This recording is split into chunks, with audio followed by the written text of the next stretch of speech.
Hi అండి, మీ విజయవరలక్ష్మి. 25వ అధ్యాయము. దుర్వాసుడు అంబరీషుని శపించుట. అంబరీష, పూర్వజన్మలో కించిత్ పాప విశేషము వలన నీకు ఈ అనర్థము వచ్చినది. నీ నీ బుద్ధిచే దీర్ఘముగా ఆలోచించి నీకు అటుల అనుకూలించును అటులనే చేయము. ఇక మాకు సెలవు ఇప్పించుము అని పండితులు పలికిరి. అంత అంబరీషుడు, ఓ పండితోత్తములారా, నా నిశ్చిత అభిప్రాయమును ఆలకించి వెడలుడు. ద్వాదశీ నిష్టను విడుచుట కన్నా విప్రశాపము అధికమైనది కాదు. జలపానము చేయుట వలన బ్రాహ్మణుని అవమానపరచుట కాదు, ద్వాదశిని విడుచుటయు కాదు.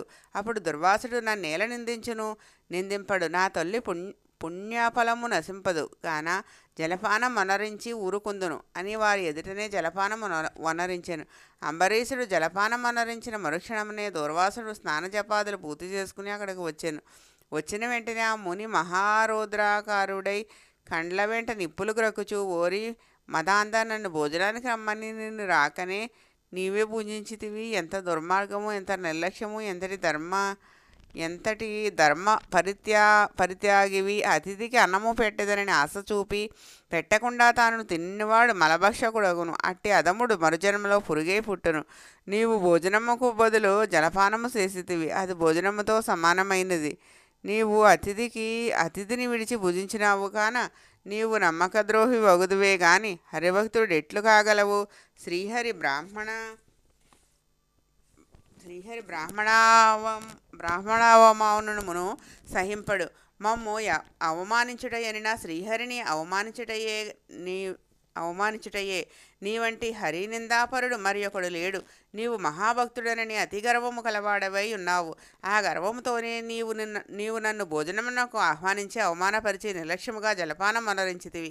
అంబరీష, నీవెట్లు పవిత్ర రాజకుటుంబములో పుట్టినావురా? నీ వంశము కళంకము కాలేదా అని కోపముతో నోటికి వచ్చినట్లు తిట్టాను. అంబరీషుడు ముని కోపమునకు గడగడా వణుకుచు ముకుళిత హస్తములతో, మహానుభావ, నేను ధర్మహీనుడను. నా అజ్ఞానముచే నీ కార్యం చేసితిని. నన్ను రక్షింపుడు. బ్రాహ్మణులకు శాంతియే ప్రధానము. మీరు తపోధనులు, దయాదాక్షిణ్యములు గలవారు కాన నన్ను కాపాడుడని అతని పాదములపై పడాను. దయాశూన్యుడైన దుర్వాసుడు అంబరీషుని తలను తన ఎడమకాలితో తన్ని దోసికి శాపమీయకుండా ఉండరాదు. నీవు మొదటి జన్మలో చేపగాను, రెండవ జన్మలో తాబేలుగాను, మూడవ జన్మలో పందిగాను, నాలుగవ జన్మలో సింహముగాను, ఐదవ జన్మలో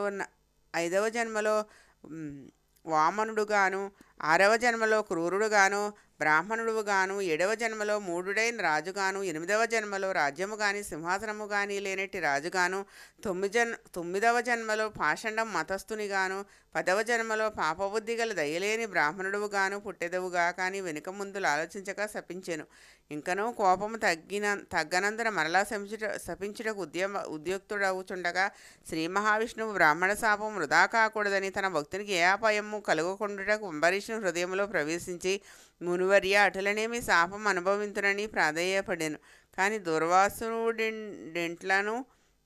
కానీ దుర్వాసుడింకను కోపము పెంచుకొని శంపించబోగా శ్రీమన్నారాయణుడు తన సుదర్శన చక్రమును అడ్డుపెట్టెను. ఆ సుదర్శనము కోటి సూర్యప్రభలతో అగ్నిజ్వాలలు గ్రక్కుచూ దుర్వాసునిపై పడబోయెను. అంత దుర్వాసుడు ఆ చక్రము తనని మసి చేయునని తలంచి ప్రాణముపై ఆశ కలిగి అచ్చటి నుండి బ్రతుకు జీవుడా అని పరుగెడెను. మహాతేజస్సుతో చక్రాయుధము దుర్వాసుని తరుముచుండెను. దుర్వాసుడు తావునను కాపాడమని భూలోకమున ఉన్న మహాములను దేవలోకమున కరిగి దేవేంద్రుని బ్రహ్మలోకానికి వెళ్ళి బ్రహ్మదేవుని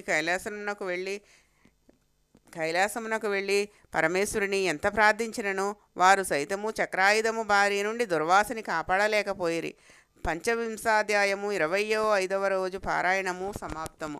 హరి ఓం.